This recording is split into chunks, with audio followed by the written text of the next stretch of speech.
ایک عورت عراق سے آئی، اس کی 5 یتیم بچیاں تھیں تو اسے ضرورت تھی وظیفے کی۔ اس نے آ کے پوچھا حضرت عمر بن عبدالعزیز کا گھر کہاں؟ تو لوگوں نے فرمایا وہ سامنے جو ٹاٹ اور بوریے کا پردہ لٹک رہا ہے وہ عمر بن عبدالعزیز کا گھر ہے۔ دروازے پہ دستک دی تو ایک عورت اندر برتن دھو رہی تھی۔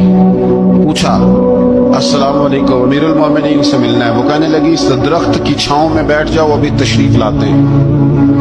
تھوڑی دیر گزری تو حضرت عمر بن عبدالعزیز آئے تو کنویں سے پانی نکال کے نا، سین میں کنواں تھا تو جو جگہ میں مٹی اڑ رہی تھی نا، گرد اڑ رہی تھی، ہوتا ہے نا عصر کے بعد لوگ پانی پھینکتے ہیں، وہاں پانی پھینکنے لگے، چھڑکاؤ کرنے لگے۔ تو تھوڑی تھوڑی باتیں وہ خاتون آپ سے کرنے لگی تو وہ جو عورت آئی تھی نا وہ کہنے لگی تم غلام سے باتیں کر رہی ہو، تمہیں پردہ کرنا چاہیے۔ کہنے لگی یہ غلام نہیں، یہ میرے شوہر ہے اور یہ امیر المومنین عمر بن عبدالعزیز۔ کہنے لگی یہ عمر بن عبدالعزیز ہے؟ کہا ہاں یہ عمر بن عبدالعزیز ہے۔ تو وہ خاتون حاضر ہوئی، کھجوریں اس کو دی گئی کھانے کے لیے۔ اس نے کہا حضور میری 5 یتیم بیٹیاں ہیں، مجھے وظیفہ چاہیے۔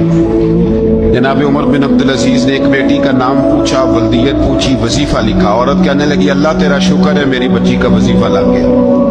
دوسری کا نام پوچھا، ولدیت پوچھی، عمر پوچھی، وظیفہ لگایا، اللہ تیرا شکر ہے میری یتیم بچی کا وظیفہ۔ 4 بچیوں کے وظیفے عمر لکھتے رہے، خاتون اللہ کی حمد کرتی رہی۔ 5ویں کا لکھنے لگے تو کہنے لگی میں نے زمانہ بڑا دیکھا ہے پر عمر بن عبدالعزیز تیری طرح کا بندہ نہیں دیکھا۔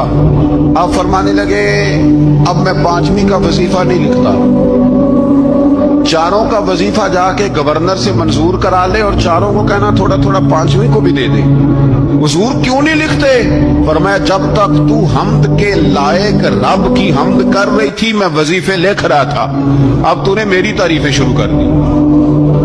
اپنی تعریف پر کیسے وظیفہ لکھوں؟ وہ تو حمد کے لائق ہے، اس کی حمد ہونی چاہیے، لیکن میں اپنی تعریف پر، اپنی خوشامد پر میں نہیں لکھتا۔ جا اللہ تعالیٰ تیرے لیے بہتری کرے۔ وہ خاتون کہتی ہے میں وہاں سے آئی، مجھے مہینوں لگ گئے، سفر لمبا تھا، عراق پہنچی تو عراق کے گورنر کو جب میں نے وہ روکا دیا تو ان کی چیخیں نکل گئی، تڑپ کے روئے۔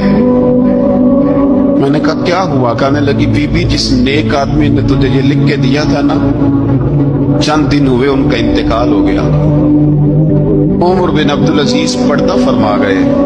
وہ خاتون پھر روئی، کہنے لگی یتیم بیٹیوں کا اب کیا بنے گا، اس رکے کا کیا بنے گا؟ تو آپ فرمانے لگے بی بی جب امیر عمر بن عبدالعزیز جیسا ہو تو گورنروں کو بھی اللہ کچھ توفیق دے ہی دیتا ہے۔ اگر انہوں نے تیرا وظیفہ زندگی میں لکھا تھا تو فکر نہ کر، جب تک میں زندہ رہوں گا وظیفہ پہنچ